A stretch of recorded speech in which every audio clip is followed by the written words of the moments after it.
drugs, but also the lifestyle that comes packaged with it. Homelessness, falling asleep in public places, run-ins with the law, having your belongings stolen, being discriminated against by businesses and general public, having to revive loved ones at a moment's notice due to overdose, and losing people we love forever. We've lost so many people that we needed in our lives. No one expects to bury their children. No one is born into this world prepared to become an orphan due to their deaths of their moms and dads.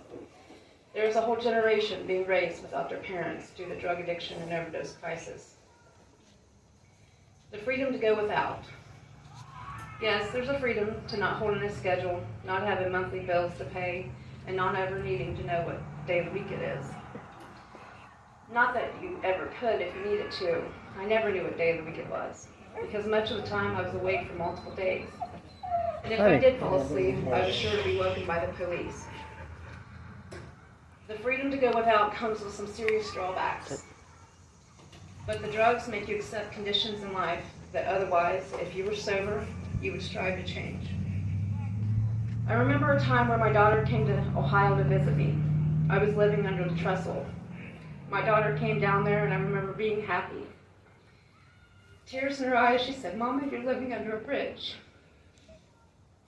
Most people, if they lose their jobs or homes, they work to replace them.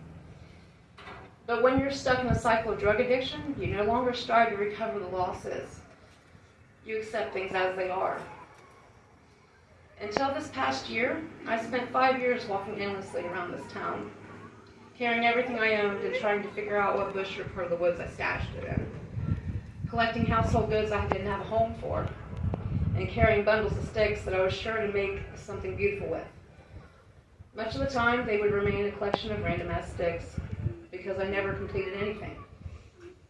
Other than the day-to-day routine of drug use I felt I needed to stay alert and happy in my circumstances. That was the only thing for sure.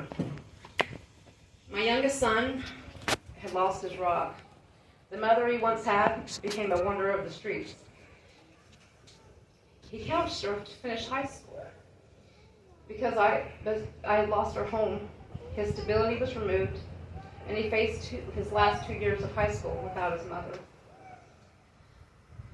He was homeless and hurt, but I will have you know, he took that hurt and turned it into power.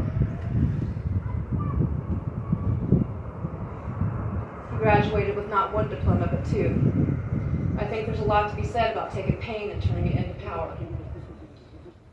The mentality of an addict, we have 101 reasons of staying as we are.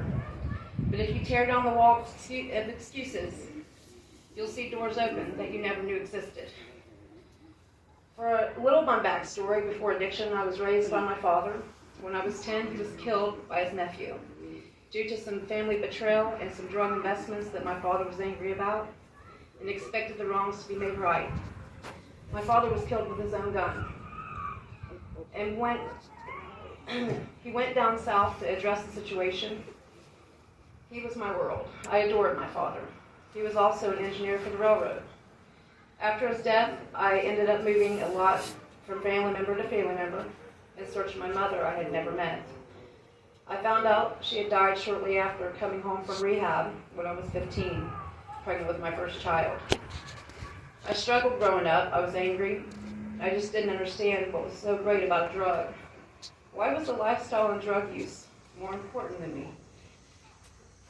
Over the years, I've grown close relationships and bonds with people that just as I found themselves on the streets of Wilmington. And just as I felt deep into addiction to change those circumstances. It's never our intention to use a drug and die. In most cases, we're just trying to simply maintain our bodies of the substance we're dependent on. But over the years, something changed. The drugs changed. Without our awareness, without our consent, the drugs are being made and mixed with chemicals and compounds that is not supposed to be used. These new chemicals and compounds are replacing others that were regulated and now being a limitless supply.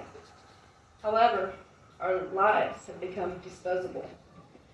Now you're doing a drug of choice, turning it into Russian roulette, and many of us have left this earth without even a funeral. I read in the news that morgues are running out of rooms. Bodies stacked up in bags for long periods of time due to overdose. Making the choice of following through with getting clean is hard. Because, let's be honest, getting clean off a drug your body's become dependent on is physically and emotionally tormenting. But I'm standing here today to tell everyone this. The drugs are not safe. The lifestyle that comes with it is harsh. If you're not willing to get clean, you're readily accepting death at any moment. I know two things for certain, one thing's for sure. The drugs have changed without our consent. The drugs are no longer safe, and you can't change anything if you're not here to do it.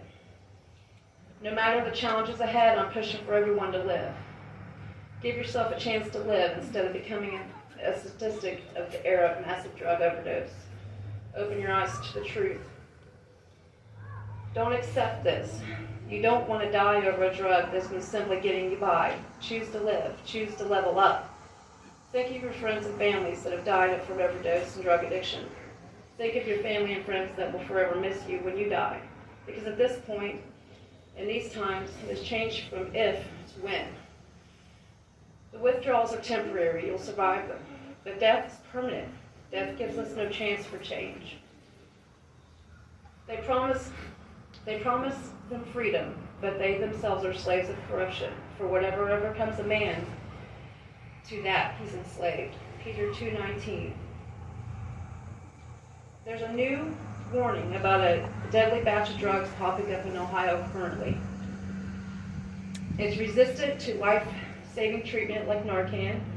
It's called Trinkdope. The mixture is narcotics combined with sedatives commonly used by veterinarians.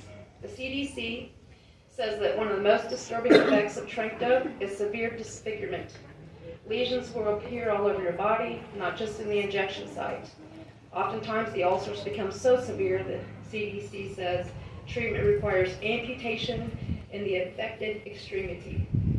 Listen, I'm reaching out to everyone today, demanding you take this serious. This is not okay. Getting clean right now is the only thing that makes sense. There's a deadly corruption to the drug supply, and no one knows until it's too late. And it's a real dangerous time to not be sure what you're putting in your body. Your next high could be your last. Are you ready for that? Choose the freedom of living instead of choosing the freedom to go without. Amen. Thank you.